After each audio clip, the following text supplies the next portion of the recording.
హరే కృష్ణ. మనం గత వారం పరమ పూజ్య రాధానాథ స్వామి మహారాజ్ గారి జీవిత చరిత్రలో ఆయన బృందావనంలో ఉన్న వాటిని చర్చించాం. వీలైతే ఈ రోజే ఆ, పూర్తి చేయడానికి ప్రయత్నం చేద్దాం. ఆయన బృందావనంలో ఇక్కడ ఫోటోలో ఉన్నారు ఘనశ్యామ్ బాబా అని. ఆ ఘనశ్యామ్ బాబా దగ్గరికి వెళ్ళటం, ఆ ఘనశ్యామ్ బాబాకి ఎవరో 3 రొట్టెలు దానం ఇస్తారన్నమాట. ఆ 3 రొట్టెల్ని ఈయనకి పెడుతూ ఉంటారు. ఆయన ఆయన ఆకలితో ఉండి ఈయన చెబుతారనమాట, నేను వేరే చోట తీసుకుంటాను, మీరు ఇది తినండి అన్నా సరే, లేదు లేదు, మీరు మా మూర్తి గోపీజన వల్లభ యొక్క స్నేహితులు, మీరు తినాల్సిందే అని చెప్పి బలవంతంగా పెట్టేవాళ్ళు అనమాట. ఆయన నిస్వార్థమైన సేవను చూస్తారు. తర్వాత ఆ, ఆయనకి ఒకటే కంబలు ఉంటుంది. ఒకరోజు ఆ ఘనశ్యామ్ బాబా దగ్గర పడుకుంటే, నువ్వు కంబలు కప్పుకోవాలంటారు. ఈయన, మీరు ముసలి వాళ్ళు, చలిగా ఉంది, మీరు కప్పుకోని అంటే బలవంత పెడితే ఆయన కప్పుకుంటారు. రాత్రిపూట ఈయన పడుకోగానే మహారాజు రిచెడ్ మీద మళ్ళీ ఆయన కంబలు కప్పి ఆయన వణుకుతూ పడుకుంటారన్నమాట. ఇవన్నీ చూసాం మనం. అలాగే ఆయన సేవ ఉంటుంది. బకెట్ తోటి ఆయన మూర్తి కోసం నీళ్లు తెస్తూ ఉంటారు. ఆ సేవ నాకివ్వండి అంటే, నా సేవ పోతే నా జీవితం పోయినట్టే, నేను ఇవ్వనుగాక ఇవ్వను అని చెప్పి ఆయన తర్వాత ఈయన మరీ బతిమలాడితే ఇద్దరే కలిసి మోస్తారన్నమాట. తర్వాత అక్కడ నుండి బర్సానా వెళ్తారు. బర్సానాలు అనేది శ్రీమతి రాధారాణి యొక్క ఊరు. ఆ బర్సానాలో రమేష్ బాబాను కలుస్తారనమాట. రమేష్ బాబాను కలిసి అక్కడ చాలామంది గూండాలు వస్తారు ఆయన్ని చంపటానికి, రమేష్ బాబాని బెదిరించడానికి. నిన్ను చంపేస్తే ఒక దోమను చంపినట్టే, మా మీద పోలీసు కేసులు కూడా రావు ఆ, అని బెదిరిస్తారు. అయినా సరే ఆయన ప్రశాంతంగా ఉంటారు. నేను భగవంతుడి నామం చేసుకుంటున్నాను, భగవంతుడు నన్ను బతకమంటే బతుకుతాను, చనిపోమంటే చనిపోతాను, నాకేమి పెద్ద ఆ, భయం లేదు అని చెబుతారనమాట. తర్వాత ఒక చిరుతపులి వచ్చింది అనమాట వాళ్ళు ఉండే కొండ మీదకి. ఆ కొండ మీదకి చిరుతపులి ఉందని గ్రామస్తులు చెబితే ఆయన ఒక కర్ర పక్కన పెట్టుకొని పడుకుంటారు బయటే. ఎందుకు కర్ర పెట్టుకున్నారు? కర్ర రక్షిస్తుందా అంటే, కర్ర రక్షించదు, కృష్ణుడు రక్షిస్తారు. కానీ కృష్ణుడికి నేను కూడా ఏదో ఒకటి చేస్తున్నానని చూపించాలి, అందుకని ఈ కర్ర పెట్టుకున్నాను. కర్ర ఉందనుకోండి, కుక్కలు ఇవన్నీ రావు. కానీ చిరుతపులికి ఏం చేస్తుంది కర్ర? ఏమి చేయలేదు. కానీ ఆయన ఆ, కృష్ణుడి మీద విశ్వాసం అన్నమాట. ఆయన మనల్ని రక్షిస్తారు అని. తర్వాత ఒక బహిర్భూమికి వెళ్ళినప్పుడు ఒక పాము ఆయన కాళ్ళ మీదుగా వెళ్తుంది. వెళ్ళి ఇకనప్పుడు హరే కృష్ణ మహామంత్రాన్ని గుర్తు చేసుకుంటారు. ఎలాగ చిన్నపిల్లవాడు కష్టాల్లో ఉన్నప్పుడు తల్లిదండ్రుల యొక్క శరణం తీసుకుంటాడో, అలాగే నాకు ఈ భగవంతుడి యొక్క నామాలే శరణం అని అనుకుంటారన్నమాట. తర్వాత రూపగోస్వామి యొక్క సమాధి దగ్గర ఆయన ఆ, ప్రణామాలు చేసినప్పుడు ఆయనకి ఏదో శక్తి ఆవహించినట్లు అనిపిస్తుంది అనమాట. అక్కడే ఆయన నిశ్చయించుకుంటారు, ఈ జన్మలో ఎన్నో యోగాలు ఉన్నాయి, కర్మయోగం, జ్ఞానయోగం, అష్టాంగ యోగం ఇలా, కానీ నా జీవితం కేవలం భక్తి యోగానికి అంకితం అని అక్కడ నిశ్చయించుకుంటారు. ఆ విధంగా ఆయన ఉంటారు. కానీ ఇంకా గురువు ఎవరో తెలియలేదు. మార్గం అయితే నిర్ణయించుకున్నారు. మార్గం భక్తి యోగం, జపం చేయటం, శ్రవణం, కీర్తనం, స్మరణం, అర్చనం, దాస్యం, సాఖ్యం, వందనం, ఆత్మనివేదనం, భక్తి మార్గమే చేస్తానని నిశ్చయించుకున్నారు. కానీ ఎవరి మార్గదర్శకత్వంలో అది ఇంకా తెలియలేదన్నమాట. అప్పుడు ప్రభుపాదుల వారు బృందావనం వచ్చారు 8 రోజుల కోసం. ప్రతిరోజు క్లాస్ ఇచ్చేవాళ్ళు బృందావనంలో. ఆ సమయంలో ఈయన రోజు ప్రభుపాదుల వారి క్లాసులు అటెండ్ అయ్యేవాళ్ళు. ఆ ఆ క్లాసులు అటెండ్ అవుతున్నప్పుడు ఆ, ఆయనకి ప్రభుపాదుల వారి క్లాసులు చాలా బాగా నచ్చుతాయి అన్నమాట. ప్రభుపాదుల వారు కేవలం ఆ, చెప్పడం లేదు, జనాలను అభ్యర్థిస్తున్నారు అనమాట. మీరందరూ భక్తి చేయాలి, మీరందరూ కృష్ణుడిని ప్రేమించాలి. అర్జెన్సీ ఉందన్నమాట ఆయన మాటల్లో. ఈ జన్మలోనే మనం భగవంతుడి మీద ప్రేమ పెంపొందించుకోవాలి, వచ్చే జన్మ కోసం ఎదురు చూడకూడదు. ఈ విధంగా అర్జెన్సీ ఉంటుందన్నమాట. తర్వాత ఆ, ఆయన రోజు ఇలా వెళ్తూ ఉంటారు ఆ క్లాసులకి. క్లాస్ అయిపోయినాక ఆ, ప్రభుపాదుల వారు గదిలో కూర్చొని ఉంటే అతిథులు వస్తారు, గెస్టులు వస్తారు. ఆ గెస్టులు ఏమన్నా ప్రశ్నలు అడుగుతుంటే ప్రభుపాదుల వారు జవాబు చెబుతూ ఉంటారు. దాన్ని రూమ్ కన్వర్జేషన్స్ అని అంటారనమాట. ఆడియో ఫైల్స్ అన్నీ కూడా ఉన్నాయి. ఆ సమయంలో ఈయన కూడా పొద్దున్న భాగవతం క్లాస్ అటెండ్ అవుతారు. తర్వాత ప్రభుపాదుల వారితో గదిలో కూర్చొని ప్రభుపాదుల వారు ఈ అతిథులతో మాట్లాడేది అవి కూడా వింటూ ఉంటారనమాట. కానీ ఈయన సిగ్గుతోటి ఒక్క ప్రశ్న కూడా అడగరు. ప్రభుపాదుల వారి ముందు ప్రశ్న అడగాలంటే సిగ్గుగా ఉంటుంది. ఆ, కానీ వేరే వాళ్ళు ప్రశ్నలు అడిగినప్పుడు ఈయన వింటూ ఉంటారనమాట. అప్పుడు ఒక ప్రభుపాదుల వారి సీనియర్ శిష్యులు ఒక ఆయన వస్తారనమాట. ఆయన వచ్చి, ఈ రూములో మాట్లాడతారు కదా, అవి కేవలం అతిథుల కోసం, డివోటీస్ కాదు, భక్తుల కోసం కాదు. భక్తులందరూ బయటికి వెళ్ళి సేవలు చేయాలి, నువ్వు కూడా రా, బయటకు రా, సేవ చేద్దావు కానీ రూమ్లో ఉండి వినకూడదు ప్రభుపాదుల వారితోటి అంటారనమాట. కానీ ఈయనకి వినాలని ఉంటుంది. వెంటనే అప్పట్లో ఏంది, ఇక్కడ ఈ ఫోటోలో కూడా చూడొచ్చు మీరు. అప్పట్లో వాళ్ళు గృహస్థులు అవ్వచ్చు, బ్రహ్మచారులు అవ్వచ్చు, సన్యాసులు అవ్వచ్చు, అందరూ గుండు చేయించుకునే వాళ్ళు అనమాట. భక్తులు పిలక పెట్టుకొని గుండు చేయించుకునే వాళ్ళు. ఇక్కడ ప్రభుపాదులు వారు ఉన్నారు కదా, వెనకాల ఈ వైట్ది మధ్య మెడలో ఆకుపచ్చ బీడ్ బ్యాగ్ వేసుకొని ఉన్నారు కదా, జప సంచి, ఆయన గురుదాస్ ప్రభు. యమునా మాతాజీ గోవింద ఆది పురుష అని రోజు ఇస్కాన్ టెంపుల్లో పాడతారు కదా, వాళ్ళ భర్త. గృహస్థుడే కానీ గుండు కొట్టించుకొని ఉన్నారు.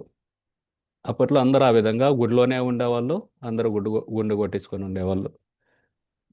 అప్పుడు ఆ సీనియర్ భక్తుడు అంటారనమాట, నువ్వు ఈ గదిలో కూర్చొని గెస్టులతో మాట్లాడేది వినకూడదు, బయటకు వచ్చి సేవ చేయి అని చెబుతారనమాట. ఈయనకి విలానాలు ఉంటుంది. వెంటనే ఈయనకు పెద్ద పెద్ద జుట్టు ఉంటుంది కదా, ఆ జుట్టు చూపిస్తారనమాట. జుట్టు చూపించి, నేను భక్తుడిని కాదు, ఐఎమ్ నాట్ ఏ డివోటీ అంటారు. ఇంకా ఆయనకి ఏం చెప్పాలో అర్థం కాదు. ఏం చెప్పాలో అర్థం కాక ప్రభుపాదుల వారి వైపు చూస్తారు. ఈయన కూడా ప్రభుపాదుల వైపు చూస్తారనమాట, తీర్పు ఏం చెబుతారని. ప్రభుపాదుల వారు చెబుతారనమాట. కాసేపు చూసి, ఆయన భక్తుడు కాదు, నువ్వు వెళ్ళిపో అని ఆ సీనియర్ డివోటీని పంపించేస్తారు. ఇంకా ఈయన వైపు జరిగి, నీకు శ్రవణం చేయాలని చాలా ఉత్సుకత ఉంది, నేను దాన్ని ప్రశంసిస్తున్నాను అంటారనమాట. నీకు వినాలని బాగా ఆ, ఆరాటంగా ఉంది, నేను దాన్ని అభినందిస్తున్నానని ప్రభుపాదుల వారు మెచ్చుకుంటారన్నమాట. ప్రభుపాదుల వారి కూడా వాళ్ళ గురువు గారు మెచ్చుకుంటారు. ఆ, బృందావనం యాత్రలో అప్పుడు చెబితే, ఇక్కడ శేషసాయి దర్శనం ఉంది, లేకపోతే గురువు గారు మాట్లాడతారు, మీ అందరికీ ఈ రెండు ఆ, అవకాశాలు ఉన్నాయి అంటే అందరూ దర్శనానికి వెళ్తారు. ఒక 7-8 మందే ఉంటారు సరస్వతి ఠాకూర్ దగ్గర వినటానికి.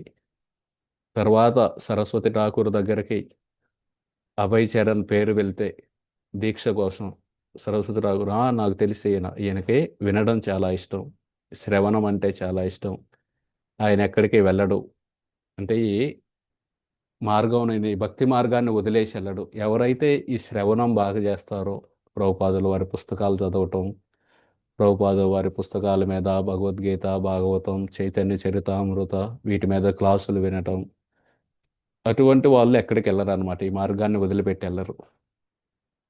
ఇంకా ఆ విధంగా ఆ, ఆయన ఉంటారు. ఆ, కొన్ని రోజుల తర్వాత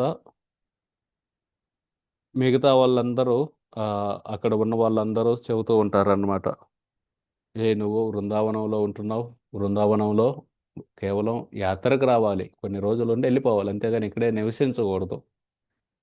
అలాగే నువ్వు కూడా దీక్ష తీసుకోవాలి మాలాగా, ఇవన్నీ చెబుతూ ఉంటారన్నమాట ప్రభుపాదుల వారి మిగతా భక్తులు. అప్పుడు ఈయన అనుకుంటారన్నమాట, ఈయన సరే అని చెప్పి ఆ, అలా ఉంటే ఒకరోజు ప్రభుపాదుల వారు క్లాస్ ఇస్తారు. క్లాస్ ఇచ్చి వెళ్తూ ఉంటారు. రోడ్డుకి రెండు వైపులా అందరు నుంచొని ఉంటారన్నమాట. ప్రభుపాదుల వారు మధ్యలో నడుస్తూ ఉంటారు. ఈయన దండం పెడతారు. కింద దండం పెట్టి నుంచోగానే ప్రభుపాదుల వారు ఈయన ఎదురుగా ఉంటారు. ఎదురుగా ఉండి, నువ్వు బృందావనంలో ఎన్ని రోజుల నుండి ఉంటున్నావు అంటారు. ఈయనకు భయం వేసిద్ది అన్నమాట. ఆల్రెడీ వాళ్ళ శిష్యులందరూ చెబుతున్నారు, బృందావనంలో ఉండకూడదు, బృందావనంలో వెళ్ళి కొన్ని రోజులుండి వెళ్ళిపోవాలి అంటున్నారు. ప్రభుపాదుల వారు కూడా ఏమన్నా తిడతారేమో అని చిన్నగా 6 నెలల నుండి ఉంటున్నాను అంటారు. అనగానే ప్రభుపాదుల వారు కాసేపు అలాగే చూస్తారనమాట ఆయన్ని. ఆ చూపులోనే ఆయన బలాల్ని, ఆయన బలహీనతల్ని, ఆయన జీవితంలో ఏది సాధించాలనుకుంటున్నారు, ఆయన హృదయం నుండి దేన్ని తొలగించుకోవాలనుకుంటున్నారు, ఈ వీటన్నిటి మీద ఒక అవగాహన చేసినట్టు అనిపిస్తుంది అన్నమాట. అవన్నీ చేసి చివరికి ప్రభుపాదుల వారు అంటారనమాట, very good, Brindavan is a wonderful place అని చెబుతారనమాట. చాలా మంచిది, నువ్వు బృందావనం అనేది ఒక రమ్యమైన ప్రదేశం అని చెబుతారు. చెప్పి వెళ్ళిపోతారు. వెళ్ళిపోగానే ఇక నేను అనుకుంటారనమాట, ఆయనకు వేల మంది శిష్యులు ఉన్నారు, నాలాంటి ఒక నయా పైసా కూడా లేదు నా దగ్గర ఆయనకి ఇవ్వటానికి, నేను ఒక భిక్షగాన్ని, నా కోసం ఆయన ఎందుకు ఆగారు అని ఆయనకి హృదయంలో కృతజ్ఞత వస్తుందన్నమాట. ఆ, తర్వాత ఇక రోజు అలాగే పొద్దున్నే వచ్చి క్లాసులు వింటూ ఉండేవాళ్ళు. ఈయనకి ఆ, ప్రభుపాదుల వారి క్లాసుల్లో మనకి అదే అన్నమాట, చాలాసార్లు నేను ఎవరిని గురువుగా తీసుకోవాలి, ఎవరి దగ్గర అయితే విన్నగా మన హృదయంలో ఉన్న అనుమానాలు, సందేహాలు తొలగిపోతాయో ఆయన్ని గురువుగా స్వీకరించుకోవాలన్నమాట. ఆ విధంగా ఈయన చిన్నప్పటి నుండి ఒక అనుమానం ఉంటుంది, భగవంతుడికి రూపం ఉంటుందా లేకపోతే రూపం ఉండదా.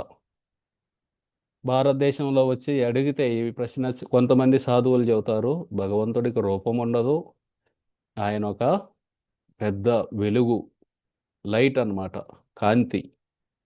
ఆ కాంతి నుండి ఒక్కోసారి కొన్ని అవతారాలు బయటకు వస్తాయి. రాముడు వస్తాడు, వచ్చి ఆయన కొన్ని లీలలు చేసి ధర్మాన్ని స్థాపించి మళ్ళీ వెళ్ళి ఆయన లైట్లో కలిసిపోతారు.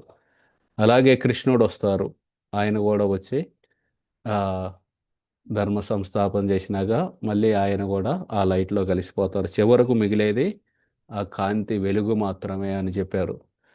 ఇంకొంతమంది సాధువులు ఉండి, లేదు లేదు, భగవంతుడికి రూపం ఉంది, మనకే ఆయన అంశలమైన మనకే రూపం ఉంటే ఆయనకెందుకు రూపం ఉండదు, ఆయన ఆ, కాకపోతే మనలాంటి రూపం కాదు, ఆయన రూపం సచ్చిదానంద విగ్రహంతో చేయబడింది.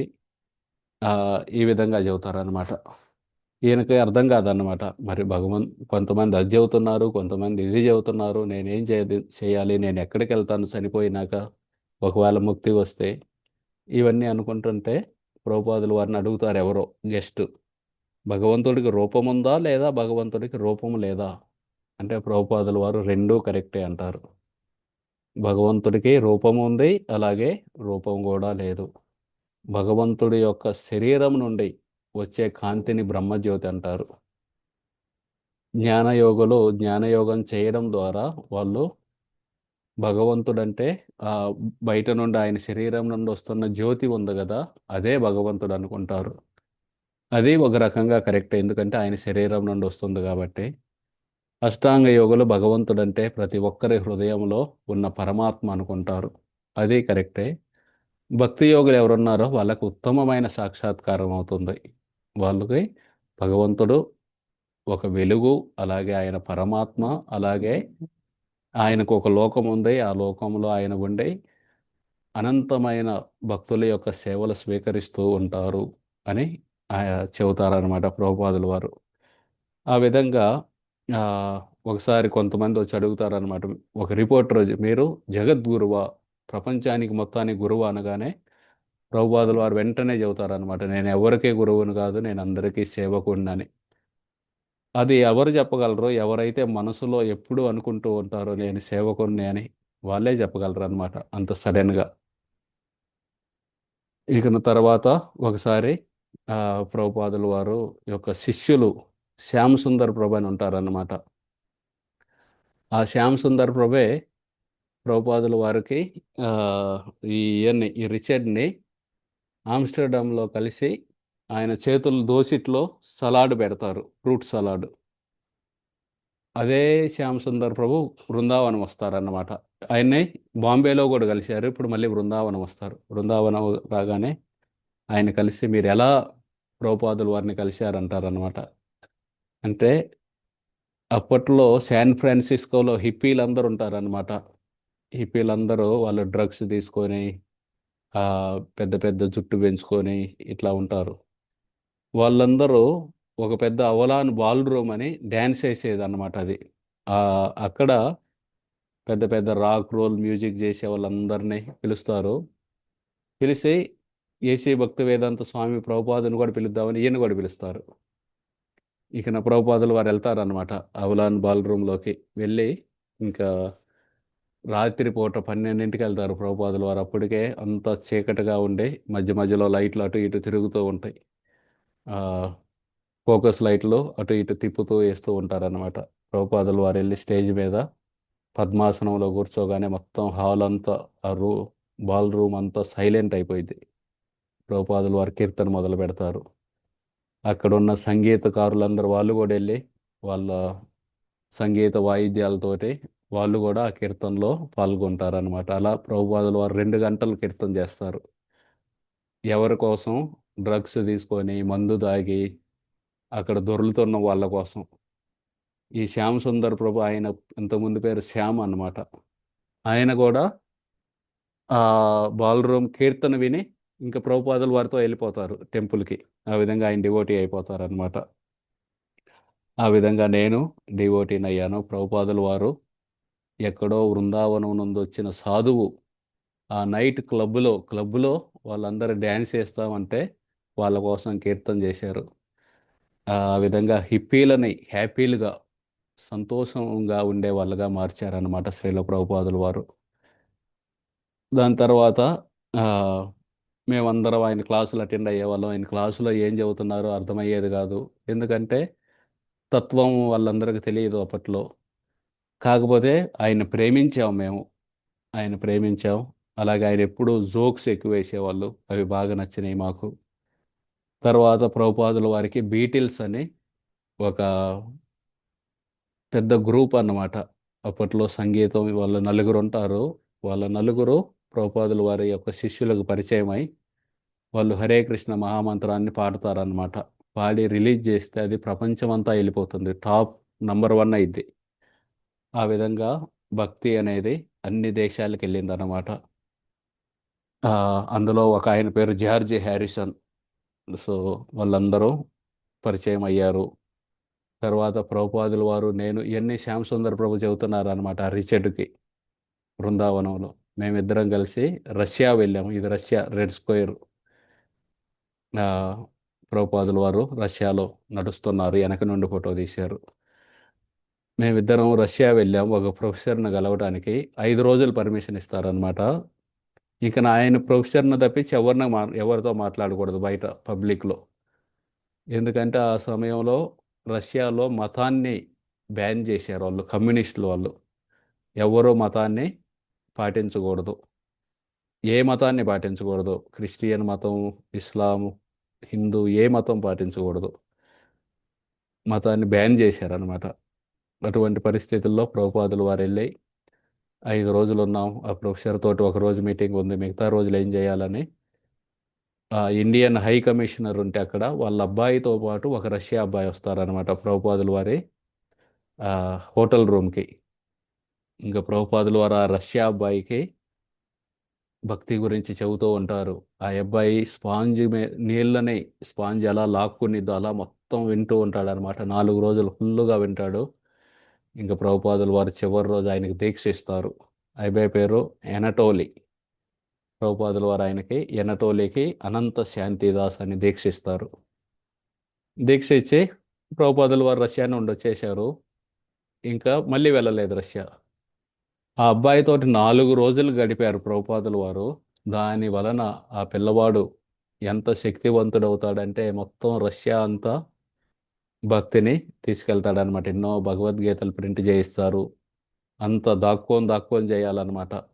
ఎవరికన్నా తెలిసిందంటే వాళ్ళని పోలీసులు జైల్లో వేస్తారు. వాళ్ళకి కరెంటు పెట్టించి వాళ్ళని పిచ్చోళ్ళని చేయటం, చంపేయడం ఇవన్నీ చేస్తారనమాట. అయినా సరే వాళ్ళు వెనక్కి తగ్గకుండా ఈ భక్తి మార్గాన్ని ప్రచారం చేశారు. ఇవన్నీ శ్యామ్ సుందర్ ప్రభుకి రిచర్డ్ చెబుతూ ఉంటారనమాట. చెబుతూ ఉంటే ఆయనకి చాలా ప్రభుపాదుల వారు చేస్తున్న సేవ బాగా నచ్చుతుంది. ఈ రిచర్డ్ శ్యామ్ సుందర్ ప్రభుని అడుగుతారు, మరి మీ ఫారెన్ వాళ్ళందరినీ ప్రభుపాదుల వారు ఇండియా ఎందుకు తీసుకొచ్చారు అని అడుగుతారనమాట. ఇండియా ఎందుకు తెచ్చారంటే ఇండియాలో అప్పట్లో అందరూ టెక్నాలజీ కావాలి మాకు, ఈ శాస్త్రాలు వద్దు, పాడు వద్దు, భగవద్గీత, భాగవతం ఎవరికి కావాలి ఇవి? మాకు టీవీ కావాలి, కారు కావాలి. ఆ, అమెరికా చూడు, వాళ్ళకి టెక్నాలజీ ఉంది, మాకు అవి కావాలనుకుంటున్నారు. ప్రభుపాదుల వారు అప్పుడు అమెరికాలో వీళ్ళకి టీవీలు ఉన్నాయి, కార్లు ఉన్నాయి, అన్నీ ఉన్నాయి, కానీ వాళ్ళకి సంతోషం లేదు. అందుకే చాలామంది ఆత్మహత్యలు చేసుకుంటున్నారు. వాళ్ళకి ఎప్పుడైతే కృష్ణుణ్ణి ఇచ్చానో అప్పుడు వాళ్ళు ఆ కృష్ణుణ్ణి స్వీకరించారు, వాళ్ళకి ఆనందం కలిగింది అని వాళ్ళందరిని తీసుకొచ్చి చూడు, అమెరికా వాళ్ళు, యూరోప్ వాళ్ళు, వాళ్ళందరూ భక్తి చేస్తున్నారు, మీరు కూడా చెయ్యండి అని ఇండియా వాళ్ళకి ప్రేరేపించడం కోసం ప్రభుపాదుల వారు వాళ్ళందరినీ ఇండియా తీసుకొస్తారన్నమాట. మరి ఇండియాలో మిమ్మల్ని, ఇండియన్స్, భారతీయులు మిమ్మల్ని సరిగా రిసీవ్ చేసుకుంటున్నారంటే, ఓ చాలా బాగా రిసీవ్ చేసుకుంటున్నారు, మేము ఎక్కడికి వెళ్ళినా ఆడ ఫెస్టివల్లో అయింది అని చెప్పి. కానీ కొంతమంది తిడుతున్నారు ప్రభుపాదుల వారిని, ఎందుకంటే ఆయన కులాన్ని చూడకుండా దీక్షిస్తున్నారు. ఒక బ్రాహ్మణుడు ఎవరో ఏమి చూడలేదు, ప్రతి కులం వాళ్ళు భక్తి చేయొచ్చు అని చెబుతున్నారు. అలాగే స్త్రీలని పూజారి సేవ చేపిస్తున్నారు ప్రభుపాదుల వారు. స్త్రీలకు కూడా ఆ, మందిరంలో పూజారి చేసే సేవ చేసే, దీని వలన కొంతమంది నిందిస్తున్నారు ఆయన అంటారు. కానీ రిచర్డ్కి అవి నచ్చుతాయి అన్నమాట.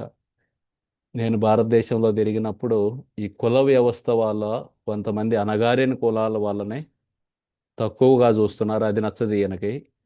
తర్వాత స్త్రీలను కూడా తక్కువగా చూస్తున్నారు, అది కూడా నచ్చదు. ప్రభుపాదుల వారు ఎప్పుడైతే వీళ్ళిద్దరికీ ఈ భక్తి చేసే అవకాశం, సేవ చేసే అవకాశం ఇచ్చారో ఈ రిచర్డ్కి బాగా నచ్చుతాయి అన్నమాట. ఆ విధంగా ఆయన ఉంటూ ఉంటారు. ఉంటూ ఉంటే ఒకరోజు క్లాస్కి వెళ్తారు మళ్ళీ. ప్రభుపాదులు వారు చెబుతారు అనమాట, నిజమైన వైరాగ్యం అంటే మనకున్న ప్రతి దాన్ని భగవంతుడి సేవలో ఉపయోగించడం అని ప్రభుపాదులు వారు చెబుతారు. చెప్పగానే ఈయనకు ఒక్కసారిగా భూమి బద్దలైనట్టు అనిపించింది. ఎందుకంటే ఈయన ఏమనుకుంటున్నారు, నిజమైన వైరాగ్యం అంటే అన్నిటినీ వదిలేయాలి, జీవితంలో మనకంటూ ఏది ఉంచుకోకూడదు, ఆ, అదే వైరాగ్యం అనుకుంటూ ఉన్నారనమాట. ప్రభుపాదులు వారి మిగతా శిష్యుల దగ్గర టేప్ రికార్డరు, కెమెరాలు ఇవన్నీ ఉంటే ఈయన అనుకుంటూ, ఎందుకు వీళ్ళందరూ ఇవన్నీ వాడుకుంటున్నారు అనుకుంటుంటారు. అప్పుడు ప్రభుపాదులు వారు చెబుతారనమాట, ఈ మైక్రోఫోన్, ఈ మైక్ ఉంది, ఈ మైకు భగవంతుడి సేవలో ఉపయోగిస్తున్నాం కాబట్టి అది భౌతికమైనది కాదు, అది కూడా ఆధ్యాత్మికమైనది. మనం కర్తాలు ఉంది, కర్తాల్ని నేల మీద పెట్టం ఎందుకు? అది లోహమే కదా, ఎందుకంటే అది భగవంతుడి సేవలో వాడాము కాబట్టి అది ఆధ్యాత్మికమైంది. భగవద్గీత పేపరే, పేపర్ని కింద పెట్టం ఎందుకు? ఎందుకంటే ఆ పేపర్ ఇంతకుముందు పేపర్, ఇప్పుడు అది దాని మీద భగవంతుడి నోటి నుండి వచ్చిన అక్షరాలు దాంట్లో ముద్రించబడ్డాయి కాబట్టి అది ఇప్పుడు ఆధ్యాత్మికమైనది. సో ఆ విధంగా ప్రతి దాన్ని మనం భగవంతుడి సేవలో ఉపయోగించవచ్చు. అది నిజమైన వైరాగ్యం అంటారనమాట. ఈయనకి ఆ, నచ్చుతుంది అది. ఆ విధంగా కొన్ని రోజులు ఆ, ఉంటారు. ప్రభుపాదుల వారి క్లాసులు వింటూ ఉంటారు. చివరికి ఆయనకి ఆ, అనిపిస్తుంది అనమాట, ప్రభుపాదుల వారు స్టూడెంట్స్ని, విద్యార్థుల్ని వెతుకుతూ అమెరికా వెళ్ళారు, నేనేమో ఉపాధ్యాయుని ఎతుక్కుంటూ, టీచర్ని ఎతుక్కుంటూ ఇండియా వచ్చాను అమెరికా నుండి. సో మా ఇద్దరిలో ఒక రకమైన సారూప్యత ఉంది అనుకుంటారు.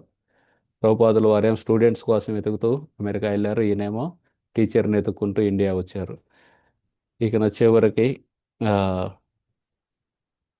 8వ రోజు ప్రభుపాదుల వారు బృందావనం నుండి వెళ్ళిపోతుంటారు. ఆ రోజు పొద్దున్నే ఈయన నిద్రలేచి 3, 3:30 ఆ సమయంలో యమునా నదిలోకి భుజాల దాకా వెళ్ళి ఆ చలిలో వణుకుతూ రెండు చేతులు దగ్గరకు తీసుకొని ప్రార్థన చేస్తారన్నమాట. ఓ రాధా, ఓ కృష్ణ, దయచేసి నాకు మార్గదర్శకం చేయండి, నాకు దారి చూపించండి అని. అని స్నానం చేసి బయటకు వచ్చి ఆ బట్టలు ఇప్పి వాటిని పిండేసి మళ్ళీ వాటినే వేసుకొని అక్కడ కాసేపు కూర్చొని జపం చేసుకొని మళ్ళీ ప్రభుపాదుల వారు ఎక్కడున్నారో అక్కడికి వెళ్తారనమాట, క్లాస్కి అటెండ్ అవటానికి. అలా వెళ్ళి ఇంకా ఆ క్లాస్ అయిపోయినాక ప్రభుపాదుల వారు ఆ, ఆ క్లాసులో ప్రభుపాదుల వారు జయ రాధా మాధవ కుంజ బిహారి గోపీజన వల్లభ గిరివరదారి పా ఆ పాట పాడుతూ ఉంటారన్నమాట. ఆ పాట ఏందంటే కృష్ణుడికి, యశోదామాయికి, కృష్ణుడికి, శ్రీమతి రాధారాణికి, కృష్ణుడికి, గోపికలకి, కృష్ణుడికి, వ్రజవాసులకి, కృష్ణుడికి, గోవర్ధనగిరికి, కృష్ణుడికి, యమునామాయికి వాళ్ళ మధ్యలో ఉన్న సంబంధం గురించి, వాళ్ళ మధ్యలో ఉన్న ప్రేమ గురించి ఆ పాట అన్నమాట. అది పాడుతూ ఉంటే ఈయనకు అనిపిస్తుంది ప్రభుపాదుల వారికి భగవంతుడి మీద ఉన్న ప్రేమ నన్ను ఓడింపజేస్తుంది. నన్ను ఆ, గెలుచుకుంటున్నారు ఆయన నా హృదయాన్ని అనిపిస్తుందన్నమాట. అని ఇక నా మనసులో నుండి వస్తూ ఉంటుంది. ఈయనే నీ గురువు గారు, ఈయనే నీ గురువు గారు అని. ఆల్రెడీ బాంబేలో వచ్చింది ఈయనే మీ గురువు గారు అని. కానీ అప్పట్లో ఆయన మనసు లేదు లేదు ఇప్పుడే నేను ఆ, నిర్ణయించుకోనని చెప్పి వెళ్ళిపోతారు అక్కడ నుండి. మళ్ళీ ఇప్పుడు మళ్ళీ వస్తుందన్నమాట ఈయనే మీ గురువు గారు అని చెప్పి. ఇక నా చివరికి ఆయన ఆ, నా 2 సంవత్సరాలు, సంవత్సరం 8 నెలల నుండి మొత్తం తిరిగి తిరిగి తిరిగి భగవ ఒక గురువుని స్వీకరించడం కోసం ఎంతోమంది సాధువులని, యోగులని అందరినీ కలిసి చివరికి నా ప్రయాణం ముగుస్తుంది. ఈయనే నా గురువు గారు అని మనసులో అనుకొని ఇంకా నా జీవితంలో ఇంకా వేరే లక్ష్యం ఏమి లేదు. ఆయనకి ఆయన భగవంతుడి గురించి అందరికీ చెప్పి భగవత్ ప్రేమ గురించి అందరికీ అందరి చేత భక్తి చేయిస్తున్నారు. ఆయనకి సహాయం చేయటం తప్పించి నా జీవితంలో వేరే లక్ష్యం లేదు. ఆయన ఈ దయ ఎంతో కృపతోటి ప్రతి ఒక్కరిని ఈ భక్తి మార్గంలో తెస్తున్నారు. అందులో నేను ఒక చిన్న పరికరం అవుతాను అని అనుకుంటారన్నమాట. అనుకొని ఇంకా మళ్ళీ మనసులో భయం వేస్తుంది. నేను ఆయన గురువుగా స్వీకరిస్తున్నాను. కానీ ఆయనకి అప్రతిష్ట దాను కదా. ఎందుకంటే ఈ లోకంలో ఎన్నో రకాల టెంప్టేషన్స్ ఉంటాయి. వాటన్నిటి జోలికెళ్ళి ఆయన పేరు పోగొట్టను కదా అని భయమేస్తూ ఉంటుంది ఒక పట్ల. ఆ, అలా అనుకొని చివరికి ప్రభుపాదుల వారు క్లాస్ ఇచ్చి వెళ్తూ ఉంటారు. రోడ్డుకి రెండు వైపులా జనాలు ఉంటారు. ఈయన కూడా నుంచొని ఉంటారు. వాళ్ళందరూ తోసుకుంటూ ఉంటారు. ప్రభుపాదుల వారు వెళ్ళిపోతున్నారు అన్నమాట ఈరోజు బృందావనం. ఆయన చూడాలని తోసుకుంటూ అలా తోసి తోసి ఏ విధంగా తోస్తారంటే ఈయన ప్రభుపాదుల వారు ఎదురుగా వెళ్ళి నుంచుంటారు. ఆ ఆ తోపులాటలో. ఇకన ప్రభుపాదుల వారి ముందు నుంచొని ప్రభుపాదుల వారు ఈయన్నే చూస్తూ ఉంటారన్నమాట. ఇకన ఈయన రెండు చేతులు తోటి దండం పెట్టి ప్రభుపాదుల వారు నా జీవితాన్ని మీకు అంకితం ఇవ్వాలనుకుంటున్నాను అంటారన్నమాట. అనగానే ప్రభుపాదుల వారు ఆయన చేతులతోటి ఈయన రెండు చేతులను పట్టుకొని yes you are at home అంటారన్నమాట. నువ్వు ఇంటికి తిరిగి వచ్చావు అని చెప్పి ప్రభుపాదుల వారు వెళ్ళిపోతారన్నమాట. ఇంక ఈయన అనుకుంటారన్నమాట ఎన్నో ప్రమాదాలు, ఎన్నో కష్టాలు ఈ ప్రయాణంలో ఇంత చేసి చివరికి ఆనందంగా ఉంది. నా గురువుని కలిశాను. ఎవరికైతే నా జీవితాన్ని అంకితం ఇవ్వగలనో ఆయన వల్ల నా హృదయంలో ఉన్న సందేహాలన్నీ తీరిపోయినాయి. ఎన్నో మతాలు ఉన్నాయి. ప్రతి మతంలో కూడా సారాంశాన్ని అది క్రైస్తవ మతం అవ్వచ్చు, ఇస్లాం అవ్వచ్చు, యూదు మతం అవ్వచ్చు, బౌద్ధ మతం అవ్వచ్చు. ప్రతి మతంలో ఉన్న సారాంశాన్ని ఈ ప్రభుపాదుల వారు ఆయన పెదవుల ద్వారా బయటికి మాట్లాడుతున్నారు అని ఆయనకై అనిపిస్తుంది అన్నమాట. అనిపించే ఇంకా 9 నెలల క్రితం బాంబేలో ఆయన నా హృదయంలో మా ఇద్దరి మధ్య ఉండే బంధానికి బీజం వేశారు. 9 నెలల తర్వాత ఈ బృందావనంలో ఆ బీజం ఇప్పుడు ఆ, పెద్దదైంది అని అనుకొని ఉంటారన్నమాట. ఇక తర్వాత ప్రభుపాదుల వారు వెళ్ళిపోతారు. 1900 ప్రభుపాదుల వారు వెళ్ళినాక 4 నెలలు ఇంకా అక్కడే ఉంటారు. అక్కడే ఉండి బృందావనంలోనే చివరికి ఆయన వీసా అయిపోయింది అనమాట. వీసా అయిపోతే ఇంకెళ్ళిపోవాలి. ఆ, వెళ్ళిపోవాలి కాబట్టి ఆయన నేపాల్ వెళ్తారు. నేపాల్ వెళ్దామని చెప్పి నేపాల్ వెళ్ళి అక్కడి నుండి వీసా తీసుకొని ఆ, అమెరికా వెళ్ళాలి. అయితే ఇక ఘనశ్యామ్ బాబా దగ్గరికి వెళ్ళి చెబుతారు, నేను ఇట్లా వెళ్ళిపోతున్నాను అమెరికా కనగానే. వాళ్ళందరూ కూడా బాధ కలిగిద్ది. అందరూ తలా ఒక గిఫ్ట్ ఇస్తారు. శ్రీపాద్ బాబా అని ఒక ఆయన ఉంటారు. ఆయనకి ఒక శిష్యురాలు ఉంటుంది, రాధాదాసి అని. ఆమె పెయింటర్ అన్నమాట. ఆమె నోట్బుక్లో చాలా పెయింట్లు వేస్తుంది, బృందావనంలో ఉన్న వేరు వేరు ఆ, చిత్రాలని. అవన్నిటిని ఆ బుక్ ఈయనకి ఇస్తుంది అన్నమాట. ఇది తీసుకొని వెళ్ళు, ఎక్కడున్నా సరే బృందావనం మీకు, ఇవి చూడగానే మీకు బృందావనం గుర్తొస్తుందని. ఆయన దాన్ని తీసుకుంటారు. తర్వాత అసీం కృష్ణదాస్తో కలిసి గోవర్ధన్ గిరికి వెళ్ళి ప్రదక్షిణ చేస్తారు. వేరు వేరు చోట్ల వ్రజలో ఉండే మట్టి ఉంటుంది కదా, మెత్తటి మట్టి. ఆ మట్టిని తీసుకొని ఒక గుడ్డ ముక్కలో పోసుకొని ఆ, ఓ పొట్లంలాగా కట్టుకొని, ఓ మూట కట్టుకొని ఆయనతో పాటు తీసుకెళ్తారనమాట. అమెరికా వెళ్ళినా సరే బృందావనం నాతో ఉంటుంది అని చెప్పి. ఇక చివరికి అసీం కృష్ణదాసు ఈయన బృందావనంలో రైల్వే స్టేషన్కి వెళ్ళి మథురా వెళ్ళే రైలు ఎక్కుతారు. ఎక్కి ఇక అక్కడ వ్రజ రొట్టెలు ఉంటాయి అన్నమాట, లావాటివి. అది బెల్లం, ఆ రెండు తింటారు. తిని ఇంకా ఆయన బాధపడుతూ ఉంటారు అనమాట. ఇక్కడ ఉండే పేద రైతులు తింటారు ఈ రొట్టెలు, బెల్లం. కానీ నా జీవితంలో ఇంత రుచికరమైంది, ఇంత ప్రేమతో ఇచ్చినవి నా జీవితంలో లేవు. ఇవి మళ్ళీ ఎప్పుడు తింటానో అని అనుకుంటగానే అసీం ఒక గుడ్డ సంచిస్తారనమాట. అందులో ఆ, చాలా రొట్టెలు ఉంటాయి, అలాగే బెల్లం ఉండిద్ది. ఆయన ఆనందంగా తీసుకొని మథుర వెళ్ళి మథురాలో అసీం కృష్ణదాస్కి వీడ్కోలు చెప్పి వేరే రైలు ఎక్కి నేపాల్ వెళ్తారు. నేపాల్ వెళ్ళి అమెరికన్ ఎక్స్ప్రెస్ ఆఫీస్లో ఆ, వాళ్ళ వాళ్ళ నాన్నకి చెబుతారనమాట, నేను తిరిగి వస్తాను నా అంతటి నేనే అని. ఈయనంతటి ఈయన వెళ్ళాలంటే చాలా నెలలు పట్టింది.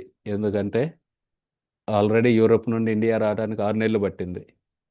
అందుకే వాళ్ళ నాన్న అంతసేపు ఎదురు చూడలేక డబ్బులు పంపిస్తారనమాట టికెట్కి, ఈయన ఉండటానికి, తిరిగి రావడానికి అమెరికన్ ఎక్స్ప్రెస్ ఆఫీస్కి. ఇంక వాళ్ళు ఒక రెండు వారాలు ట్రాన్సిట్ వీసా ఇస్తారు, ఇంకో 2 వారాలు ఉండొచ్చు అని చెబుతారు. అప్పుడు ఒక వారం పాటు ఈయన ఈడికి వస్తారన్నమాట. ఆ, నేపాల్లో వెళ్ళి స్వయంభూనాథ్ దగ్గరికి వెళ్ళి ఆ వరిసేలు అన్నీ చూస్తారు. ఆ వరిసేలల్లోనే గ్యారీని కలిసింది వర్షం పడుతున్నప్పుడు. అది చూస్తారు, మళ్ళీ తిరిగి వచ్చి ఆ గ్యారీని మళ్ళీ కలవలేదు. హరిద్వార్లో కలవాలనుకున్నారు అమర్నాథ్ యాత్రకు వెళ్ళటానికి. కానీ ఈయనకి జ్వరం రావటం వల్ల బృందావనంలో ఇంక ఈయన అక్కడే ఉండిపోయారు. గ్యారీకి తర్వాత ఏమైందో ఈయనకు తెలియదు.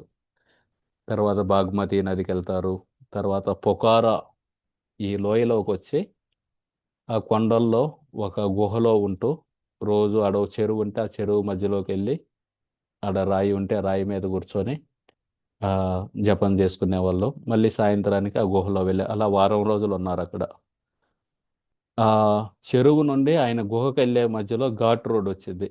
ఆ ఘాట్ రోడ్లో కొంచెం నడిచి తర్వాత ఆయన గుహకి వెళ్ళాలి. అలా ఘాట్ రోడ్లో నడుస్తూ ఉంటే సడన్గా ఒక బస్సు ఆయన క్రాస్ చేసి వెళ్ళిద్ది, 10 మీటర్ల దూరం వెళ్ళి ఆగిపోయింది. ఆగిపోగానే అందులో నుండి ఒక ఆయన దిగుతాడు. ఇద్దరు దిగుతారు. ఒక ఆయన త్వర త్వరగా ఈయన సైడ్ వస్తుంటారు అన్నమాట. చీకట్లో ఎవరో కనబడరు. వీళ్ళు ఎవరో నా మీద దాడి చేయడానికి వస్తున్నారు అనుకుంటారనమాట. అలా దగ్గరకు వచ్చి కనబడగానే ఆయన గ్యారీ అన్నమాట. ఒక్కసారిగా ఆశ్చర్యపోతాడు అనమాట. ఈ ఘాట్ రోడ్లో ఎక్కడో ఎప్పుడో విడిపోయిన గ్యారీ మళ్ళీ నన్ను కలిశారు. ఎంత ఆ, చమత్కారం ఇది అనుకుంటారనమాట. గ్యారీని అడుగుతారనమాట, నేను ఎలా చూసావంటే, నేను నిద్రపోతున్నాను ఆ బస్సులో, మేము కాఠ్మండు నుండి వస్తున్నాం. నిద్ర లేచాను అప్పుడే. నిద్ర లేచిగానే ఆ ఘాట్ రోడ్లో బస్సు యొక్క హెడ్ లైట్ల యొక్క లైటు నీ మీద పడింది. నువ్వు నడుస్తున్నావు ఘాట్ రోడ్లో, నీ మీద పడింది. వెంటనే డ్రైవర్కి చెప్పాను, ఆపు ఆపు అని చెప్పి దిగేసానని చెబుతారనమాట. ఆ విధంగా వాళ్ళు మళ్ళీ కలుస్తారనమాట అక్కడ. కాకపోతే మరుసటి రోజే ఈయన వెళ్ళిపోవాలి అమెరికాకి. అమెరికా కాదు, బెల్జియం వెళ్ళి బెల్జియం నుండి అమెరికా వెళ్తారు. ఆ విధంగా ఆయన దిగి ఇంకా చెబుతారనమాట గ్యారీకి. ఆయనతో పాటు ఇంకొక ఆయన ఉంటారు, హ్యాకెట్ అని. మీ ఇద్దరు నా ఇంటికి రండి అని తీసుకెళ్తారనమాట. ఇల్లేంది, గుహ. వాళ్ళు ఆశ్చర్యపోతారనమాట. ఇక గ్యారీ అంటారనమాట, ఇంతకు ముందు అంటే నీ దగ్గర డబ్బులు లేవు, గుహల్లో ఉంటున్నావు. ఇప్పుడు మీ నాన్న ఇంత డబ్బులు పంపారు నీకు. అయినా సరే నువ్వు గుహలో ఉంటున్నావు. నిజంగా నిన్ను మెచ్చుకోవాలి రిచర్డ్ అంటారు. ఈయన అంటారనమాట, నేను నిజంగానే మర్చిపోయాను డబ్బుల్ని ఎలా వాడాలో ఖర్చు పెట్టడం మర్చిపోయాను. ఎందుకంటే 2 ఏళ్ల నుండి వాడనే వాడలేదు డబ్బులు. రైల్లో వెళ్ళిపోవటం ఫ్రీగా, థర్డ్ క్లాస్ ట్రైన్లో, మళ్ళీ ఎక్కడో ఒకక్కడ భిక్షాటన చేసుకోవటం, ఎవరో ఒక ఆయన బట్టలు ఇచ్చారు, ఆ విధంగా జీవిస్తున్నారన్నమాట. సో ఇంక నా తర్వాత ఆయన ఎయిర్ ఇండియా ఫ్లైట్ ఎక్కి బెల్జియం వెళ్తూ ఉంటారన్నమాట. అక్కడ ఐరిష్ ఆయన సీటు పక్కన ఒక ఆయన సిగరెట్లు తాగుతూ ఉంటాడనమాట. ఈయన కనిపిస్తుంది అనమాట, నిన్నటి దాకా సాధువులతోటి వీళ్ళతో ఉన్నాను, ఈ పవిత్రమైన భారతదేశం నుండి నేను మళ్ళీ పాశ్చాత్య దేశానికి వెళ్తున్నాను. అలా 35,000 అడుగుల ఎత్తులో ఆ ఫ్లైట్లో ఉన్నప్పుడు ఎయిర్ హోస్టెస్ వచ్చింది. ఎయిర్ హోస్టెస్ వచ్చి అందరికి అన్నాలు ఇస్తూ ఉంటుంది. ఈయన గుర్తొస్తుంది అన్నమాట. ఓ నా సంచిలో ఆయన సాధువు బట్టల్లోనే ఉంటారు. సాధువు బట్టలో ఓ గుడ్డ సంచి, ఒక బొచ్చ అడుక్కోవటానికి అయ్యే అన్నమాట సామాన్లు. ఇంకా నా గుడ్డ సంచిలో వ్రజ రొట్టెలు ఉన్నాయి, బెల్లం ఉందని వాటిని తీసుకొని ఎంతో ప్రేమతోటి వాటిని తింటారనమాట ఆ ఫ్లైట్లో. తిని హాలెండ్ ఆడికెళ్ళి బెల్జియంలో అస్టన్ వెళ్ళి అక్కడ నుండి హాలెండ్ వెళ్ళి వాళ్ళ పురాణ స్నేహితుడు ఒక ఆయన ఉంటే ఆయనతో కలవటానికి వెళ్తారు. వాళ్ళందరూ డ్రగ్స్ తీసుకొని బీరు తాగి డ్యాన్సులు వేసుకొని మ్యూజిక్ పెట్టుకొని తిరుగుతూ ఉంటారనమాట. ఏంది వీళ్ళకి ఇలా అయింది అనుకుంటారు. ఒకసారిగా వాళ్ళకేం కాలేదు, నాకు మార్పు వచ్చింది నాలో అని అనుకొని ఇంకా అక్కడ నుండి ఒక యూత్ హాస్టల్కి వెళ్తారు. అక్కడ ఆ, ఆడ మగ వాళ్ళు మైథునం చేసుకుంటూ ఉంటే అది అక్కడ నుండి బయటకు వచ్చేసి రాత్రిపూట అక్కడే తిరిగి ఒక పార్కులోకి వెళ్ళి మరుసటి రోజు మళ్ళీ రోజు రొట్టెలు బెల్లం తిని అవన్నీ అయిపోతాయి. ఇంకా అక్కడ శాకాహారం తినాలంటే కూడా కష్టం వేరే దేశాల్లో. ఇక ఆయన చివరికి శాకాహారం లేక ఇవి ఉంటాయి కదా, వేరుశనగపప్పు, పెరుగు, అవే తినేవాళ్ళు అన్నమాట. ఆ సమయంలో ఎవరో చెబుతారనమాట, ఇక్కడ ఒక గుడి ఉందని, టెంపుల్ ఉందని. ఆడికి వెళ్దామని వెళ్తే ఆడన్ని లిక్కర్ షాపులు, అలాగే అంతా మాంసం అమ్ముతూ ఉంటారు, వేశ్యలు ఉంటారు అక్కడ. వాళ్ళల్లో కొంతమంది ఈయన నెత్తి మీద బీరు పోస్తారు. ఆ, నువ్వేంది ఈ బట్టలేంది నువ్వేంది అని చెప్పి.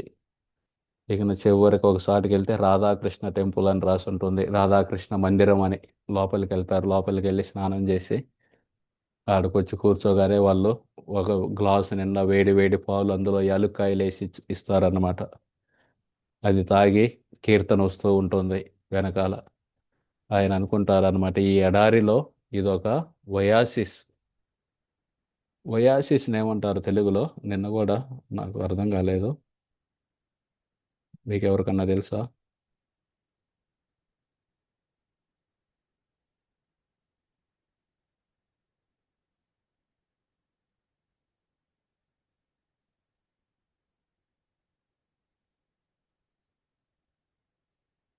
ఎడారిలో నీళ్లు ఉంటాయి కదా. ఓకే, సరే. ఎడారుల్లో అక్కడక్కడ కొంచెం నీళ్లు ఉంటాయి. ఈ ఒంటెలు, ఆ ఎడారు వాసులందరూ వాటి మీద బతుకుతూ ఉంటారు. అలాగే ఈ ఎడారి లాంటి పాశ్చాత్య దేశాల్లో ప్రభుపాదులు వారు వయాసిస్ని, ఆయన టెంపుల్స్ ఈ వయాసిస్ లాంటివి, జీవ జీవాన్నిచ్చేవి అని ప్రభుపాదుల వారి మీద ఎంతో కృతజ్ఞత ఏర్పడిద్ది అనమాట. ఇంకా అవన్నీ చూసి, అక్కడున్న కల్చర్ ఇవన్నీ చూసి ఆయన చెబుతారనమాట, నేను వాళ్ళ అమ్మా నాన్నకి లెటర్ రాస్తారు, నేను వెంటనే రాను, కొన్ని రోజులాగా వస్తానని చెప్పి. ఎందుకంటే నాకు ఈ పాశ్చాత్య సంస్కృతితో ఇమడాలంటే కొంత సమయం పట్టిద్ది, కొన్ని రోజులు వస్తానని చెప్పి లండన్ వెళ్తారు.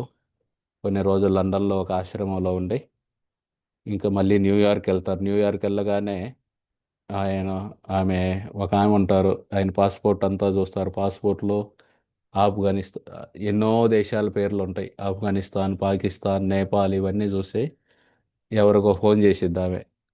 ఇద్దరు వస్తారనమాట, ఎత్తాటుగా బలమైన వాళ్ళు వచ్చి, నీ దగ్గర డ్రగ్స్ ఉన్నాయి, మాకు ఇవ్వు అవి ఇచ్చావంటే నీ అంతట నువ్వు నీకు శిక్ష తక్కువ పడిద్ది. ఈయన నా దగ్గర లేవంటారు.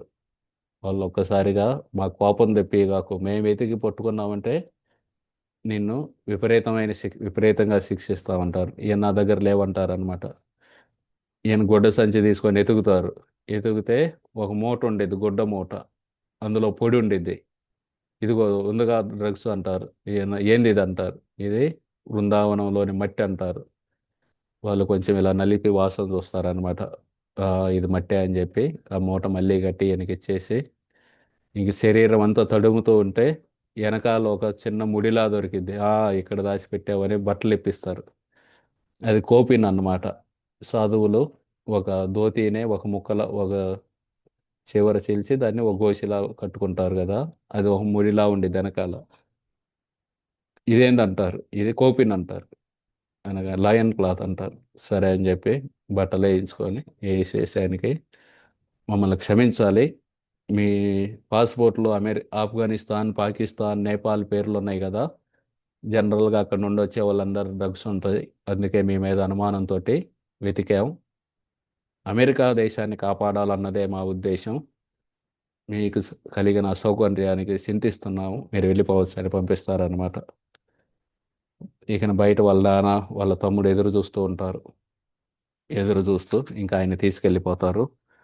తీసుకెళ్ళి తర్వాత ఆ, వాళ్ళ అమ్మ వెంటనే, ఏంది ఎంత సన్నగా అయిపోయావని వాళ్ళమ్మ బాధపడి, నీ కోసం, నీకు వంట చేయటం కోసం నేను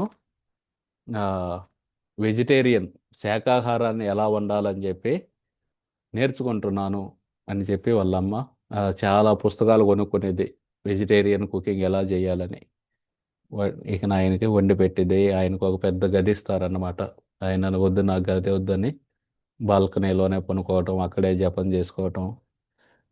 ఆయనకి తెలుసు, వాళ్ళకి తెలుసు, ఈయన ఇంట్లో ఎక్కువ రోజులు ఉండరని. ఎందుకంటే ఈయనకు సాధువుగా జీవించాలని ఉంటుంది. కానీ వాళ్ళ జీవితం వేరు, ఈయన జీవితం వేరు, ఇద్దరి జీవన శైలి వేరు. కానీ ఇద్దరికీ ఒకరి మీద ఒకరు గౌరవం ఉంటుంది. అందుకే ఒక సంబంధాన్ని గనక నిలుపుకోవాలంటే క్షమాగుణం ఉండాలి, సహనం ఉండాలి, ఓర్పు ఉండాలి, కృతజ్ఞత ఉండాలి, అలాగే నమ్రత ఉండాలి. అవి ఉన్నప్పుడే ఒక సంబంధం అనేది నిలుస్తుందన్నమాట. ఎప్పుడు వాళ్ళు ఇలాంటి వాళ్ళు, వీళ్ళు అలాంటి వాళ్ళు అని మనం చెబుతూ ఉండటం, అది మనలోని అభద్రతకి చిహ్నం అన్నమాట. ఇంకా ఆ విధంగా ఆయన తర్వాత కొన్ని రోజులకి ఇంటిని వదిలిపెట్టి న్యూ వృందావనం వెళ్ళి అక్కడ ఆశ్రమంలో ఉంటారు కొన్ని రోజులు. తర్వాత ప్రభుపాదుల వారి దగ్గర దీక్ష తీసుకుంటారు. కొన్ని రోజుల తర్వాత అక్కడే ఆయనకి సన్యాసం ఇస్తారు. 1987లో బాంబే వస్తారు, ఈ గిర్గావ్ చౌపాటి మందిరం చూసుకోవటానికి. చిన్న 2 గదులు ఉంటాయి అప్పుడు. దాన్ని అలా అలా మహారాజు గారు వచ్చి ఆయనకి దీక్ష రాధానాథ్ దాస్ అని పేరిస్తారనమాట ప్రభుపాదుల వారు. ఆయనకి సన్యాసి పేరు కూడా రాధానాథ్ స్వామి అని ఇస్తారు. సన్యాసం తీసుకున్నాక 1987లో ఇక్కడ గిర్గావ్ చౌపాటి వచ్చి ప్రచారం చేశారు. సో ఇంకా కొన్ని వివరాలు వీలైతే వచ్చే క్లాసులో చూద్దాం, ఈ పుస్తకంలో వెళ్ళినవి.